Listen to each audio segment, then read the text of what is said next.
I do not recommend that you have an apartment filled with Airbnb people because these tourists and also business travelers, they want to be embedded to get that dive experience, as Scott was saying.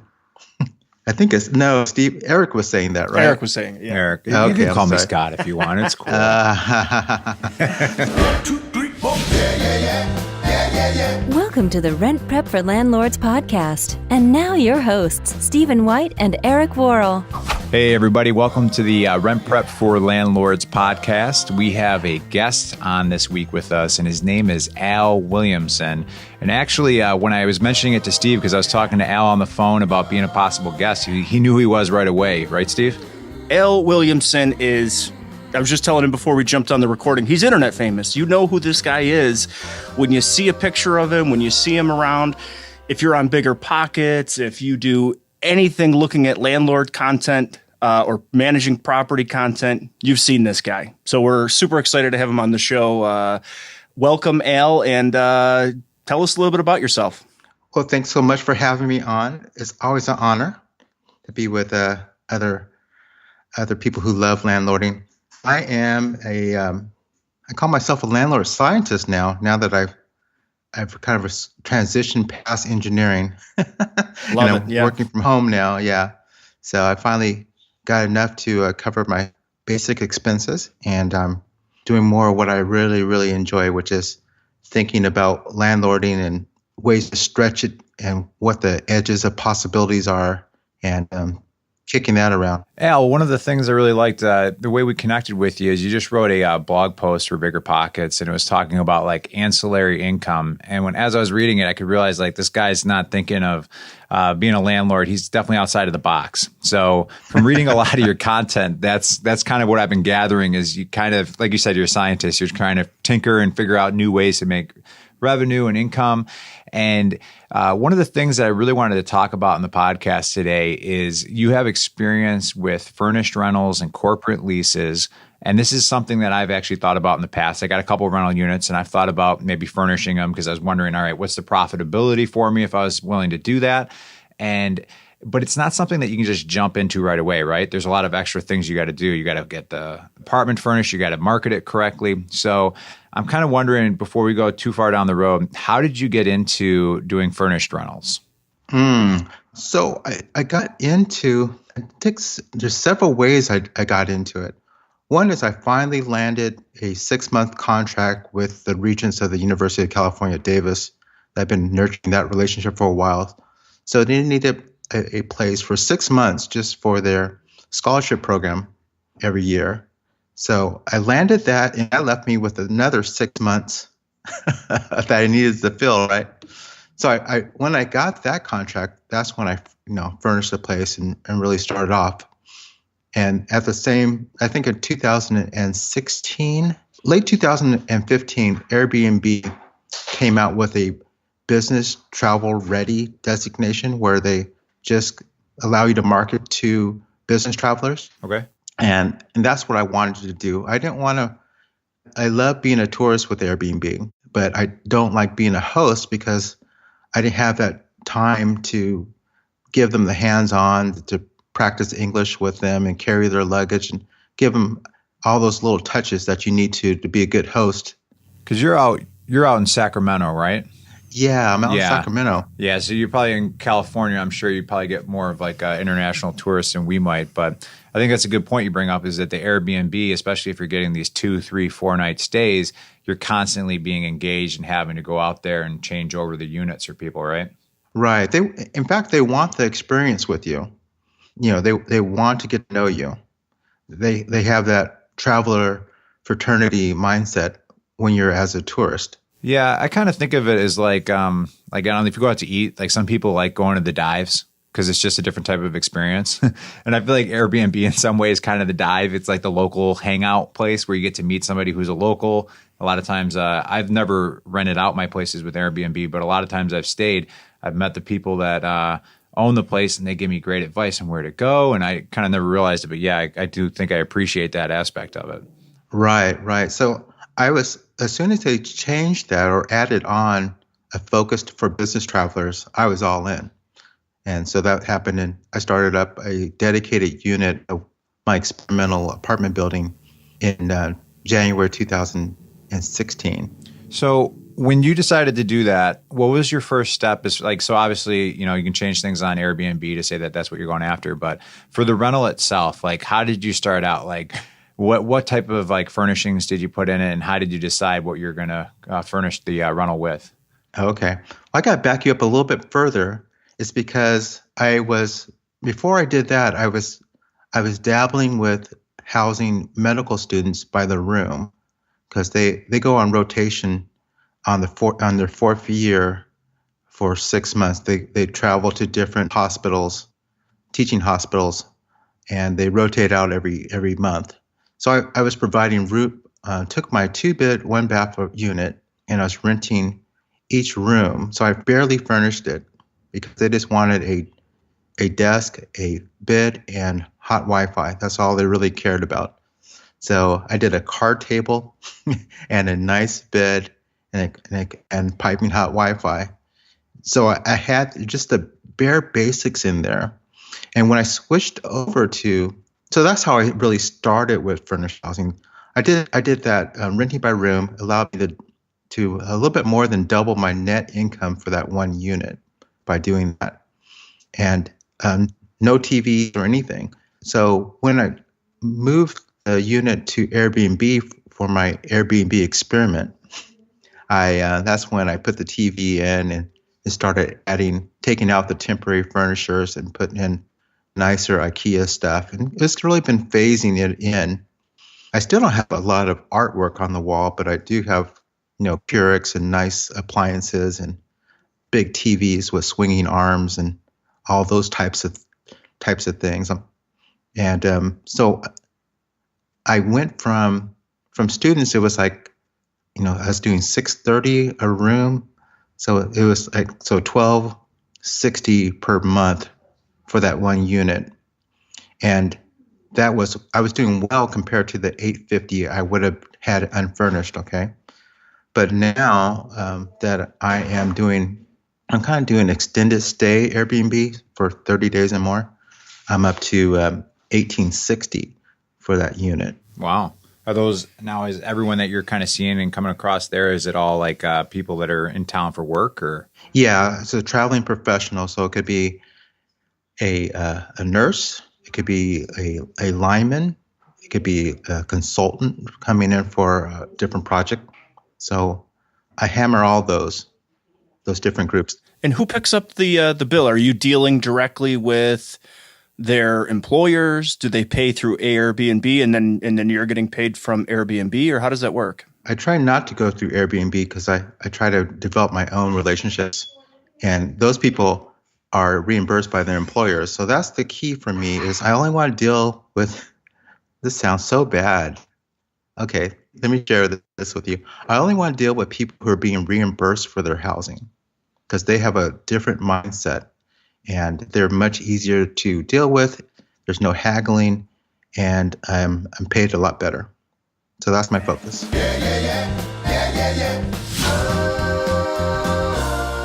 How does that, I think we might have talked about this before last week when we were talking on the phone, but how does it work with that? Say somebody's in there for 6 months and then they move out and you're going in to assess any kind of damages. How does that work as far as the security deposit, or if there were damages beyond the security deposit, what would you do with that? So if I sign them I try to sign them just as a month-to-month lease with me with a small security deposit. It really doesn't matter to me, because anything would be just minor. These type of people aren't thrashing your place. And if something's broken, I just pick it up, because the profit margin is so great that there's no sense of squabbling about a scratch on the wall. Yeah, that's interesting, because this is something I've thought about doing for my own rental, but I guess you kind of took the kind of easy way in, as so to speak, with starting with the students who didn't really want a lot of stuff. So they just really needed the bare basics, and then kind of built your way up into this using these people that just need a 30-day stay. What would you recommend to somebody who's like hearing this podcast and they're thinking, you know what, this is something I want to check out? What would you tell them to do? Go to Airbnb? Like, where would they go on Airbnb to look at this? Well, that's the easiest way, is to list on Airbnb and see who who's attracted to your place, because they definitely have the reach, the international reach, and the reputation. And you build up your reviews, and once you have a lot of reviews, that gives you the trust and credibility to do other things, to move into different niches, like I have. I moved, from housing students to Airbnb, and then moved to nurses, and then I'm moving to more towards business travelers. And to make them feel comfortable, it's like I have my own Yelp ratings. I have plenty of third-party reviews to make people feel they're not going to be scammed, and that I can provide the service that they're looking for. So you have to be around long enough to have to build a reputation that allows you a platform to do some other things. I got a question for you on managing people, right? So you mentioned this is one unit that you've sort of carved out, and it's a 8-plex, if I'm not mistaken, right? Right. So have you ever had any issues with the Airbnb tenants and the regular existing tenants that you have in there? I have not. And this is a little, how to explain? I don't have a clean way of saying this. I do not recommend that you have an apartment filled with Airbnb people, because these tourists and also business travelers, they want to be embedded to get that dive experience, as Scott was saying. I think Eric was saying that, right? Eric was saying it, yeah. Eric, you Okay, can call me Scott if you want. It's cool. So they don't want to be around a bunch of people who aren't local. But if you, like right now, I have in that same 8 units, I have 5 of them are focused towards traveling nurses. So now I'm clustering people in the same peer group, and that's the key. That's the key to all this clustering and sharing and collaborating, is that you work in the same peer group. Because CEOs will stay with other CEOs. They'll even share rooms with other CEOs. And lawyers will stay with lawyers, but they don't want to stay with a lawyer and versus a medical student. That's not going to work out. Well, I'd imagine your word of mouth is a lot better too. Like, especially if you're like in a group of traveling nurses, and then they're in different communities online themselves, and all of a sudden I think I've heard of one, the gypsy nurse or something, the gypsy traveling nurse or something. Have you heard of that? I have. Yeah. So I'm sure like if somebody's like heading to Sacramento, any recommendations, and all of a sudden people are like, oh, connect with this guy. He's got a great spot. There's a lot of nurses that stay at this spot. He does a great job with it. That's exactly it. And they feel safer with being around their peers. Absolutely. Al, another question for you. The Bigger Pockets article that I was reading on that helped us connect. Okay. You were talking about ancillary income that you've been working on and trying to improve the amount of revenue streams that you have coming in from your rentals. Could you talk a little bit about that and some of the things that you've kind of been tinkering in with the lab there? Okay, yeah. So one key, at the time of that article, I think I was like 63%. That's an older article.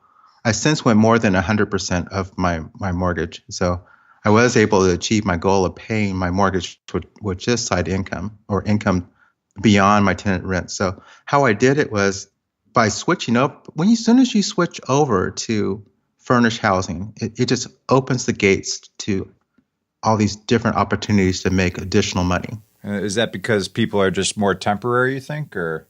Right. Okay. It's just a different type of renter. Right. Different type of renter, different needs set all together. So that was the main thing after looking back at it. But I ended up, renting bicycles, and I have, different upgrades along that people would pay additional for. As you say, an Asian kitchen, different temporary housing, people would pay different amounts for. And a really good one is a payday rent. Jeffrey Taylor, Mr. Landlord, talks a lot about that, which is having a portion of your rent due the same time someone gets paid. So if they get paid twice a month, then they pay a little bit more than half of their monthly rent each 2 weeks. How does that work? Is that directly through their paycheck, or what exactly is that? You can set up online bill pays or whatever collection system that you have for that. There's even different vendors that allow you to do that, just like there's vendors that let you pay your mortgage twice a month. There's different vendors that you can get. So what you end up with is an extra, because every other month has an extra week to it, you end up with an extra months of extra month's payment per year. I actually used to work at an advertising agency. I don't even know if Steve knows this because he hired us. So that's how Steve and I know each other. I worked at an advertising agency, worked with him. We had a great relationship and ended up joining him at RentPrep years later. And I think you came on after we did this, but we did the same thing where we had I think it was every 4 weeks you were billed. And the whole reason was you'd get like 2 extra payments out of it at the end of the year, which I didn't love being the ad agency, but it made sense because people think 4 weeks a month, okay, 2 weeks, every 2 weeks, okay, it's 2 payments a month, but really you're having 40 or 24 payments a year, right? Yeah, which at first this all sounded like a great idea. Now that I realize that I paid extra, now I feel like this is sneaky and I don't know that I like it. You got to disclose it up front. So those things as well as I have a whole bunch of different packages that I offer them with their utilities, and you bundle in your Wi-Fi's, all the housing services that they needed. So if there's a long-term tenant, then the payday rents really helped out. Or if they're long-term, you just want to do furnished housing on a long-term basis, you get an extra payments. And then renting by the room, splitting that out, and then all the different services related to that. All that piled up to give me about $200 more than my mortgage. It's pretty incredible that you're paying the mortgage on the ancillary services and then pure cash flow on anything you're collecting rent on for those places, which is pretty genius, actually. Thank you.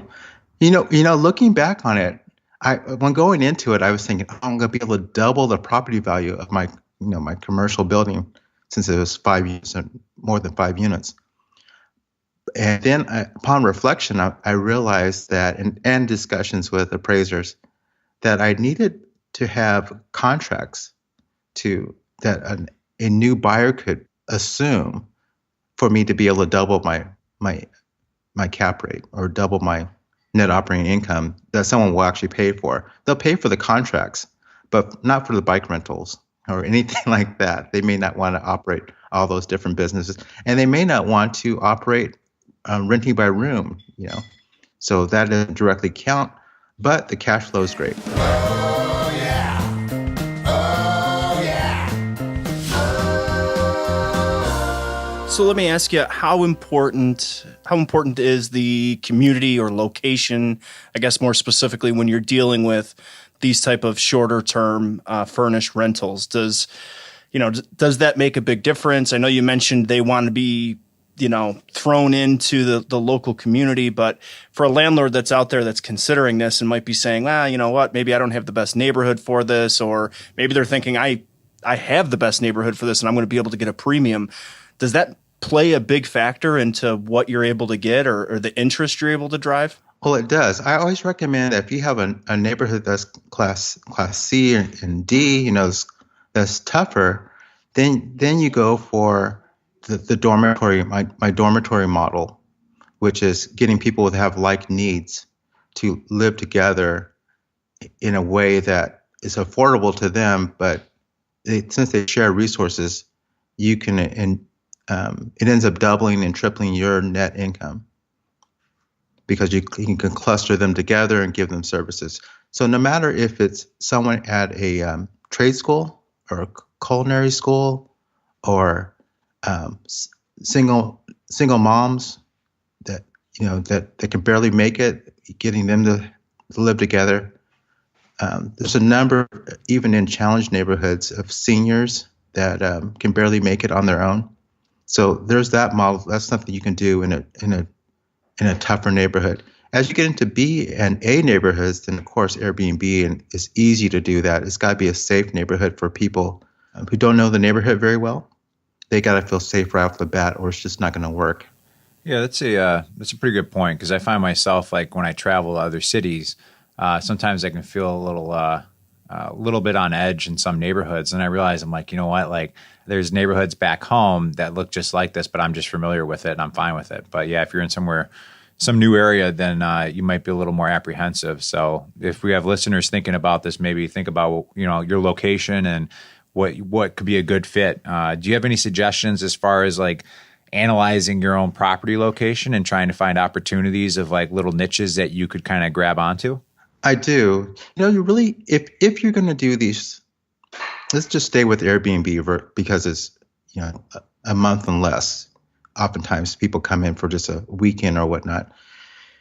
You need to be able to see the good neighborhood from where you are. You need to be able to glimpse out and see a real vibrant neighborhood. If you're tucked in the middle of a really bad neighborhood, it's not going to work. But if you're on the fringe, but not into the fray, but you're in the fringe of a good and bad neighborhood, and you can visually see cues of vibrancy, then you're okay. If that makes sense to you. Yeah, it definitely does. You gotta see those signals that things are okay. The further you get back into the fray, it's not going to work. But if you're in the fabric, of course it works because it's a well knit together neighborhood. The fringes, there's a lot of opportunities in the fringe. And of course, I feel really super strongly that if you're on the fringe, that you're working to make that neighborhood more of the fabric that you're doing, making sure good things happen in that neighborhood. It's the whole thing about landlord leadership that it's going to take us into a different direction. But I feel landlords are paid essentially reap all the benefits for being involved with the neighborhood and making sure the good things happen on that block. I totally agree. And I've definitely heard your take on that on different podcasts and different things that I've read. And I love your stance on that and the community work that you do in your own community where your rental is. And really, it's a great story on how you took it from a pretty depressed rental to being able to get the most out of, each and every month's rent, and then really the changes that you made in the community around it. I think it's awesome. So for any listeners that want to hear that or learn more about Al's journey that he took his eightplex through, I think they can reach you on The Leading Landlord. Is that right? That's right. leadinglandlord.com. Yeah, and that's LEADING, just in case, maybe somebody, what is it, lead exam? What is that? I forget. Is that for architects? No, that's for all of us nerds that like high efficiency. Yeah. Oh, that's what it is. Yes. High efficient buildings, yeah. Leadership in energy and environmental development or something like that. Yeah, you know a lot more about it than I do. I just knew the word. But yeah, I'll back up to what Steve said. There's a lot of great resources on leadinglandlord.com. So if you're listening, go ahead and check that out and connect with Al. Al, it's been great having you on the podcast, and thank you so much for your insights. This has been really interesting. Hey, thank you so much for having me.